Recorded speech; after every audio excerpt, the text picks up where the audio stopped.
কলিযুগ কবে শেষ হবে, এই যুগে আর কি ঘটবে, এমন বিভিন্ন প্রশ্ন প্রত্যেকেরই মনে ঘোরাফেরা করছে। ক্রমশ দুঃখ, কষ্ট, পাপ বৃদ্ধি পাচ্ছে।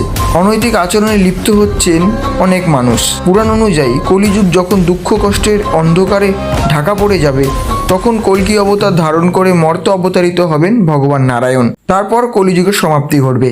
বিষ্ণু পুরাণে কলিযুগের সমাপ্তি রহস্য সম্পর্কে উল্লেখিত রয়েছে যে কলিযুগ কবে সমাপ্ত হবে এই সম্পর্কে বিষ্ণু পুরাণ সঠিকভাবে বলে দিয়েছে। কলিযুগ কি?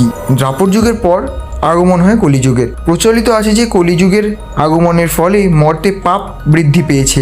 বিষ্ণু পুরাণ, শ্রীমদ্ ভাগবত পুরাণ, ভবিষ্য পুরাণে কলিযুগের ব্যাখ্যা আছে। কলিযুগের অর্থ কালো যুগ বা ছায়া যুগ। এই যুগের কালো ছায়ায় সমস্ত রং হারিয়ে যাবে ও সত্যি কথাও মিথ্যে কথা বলে মনে করা হবে। কলিযুগের অর্থ কলহের যুগ। এই যুগে সমস্ত প্রাণীর মনে অসন্তোষ থাকবে।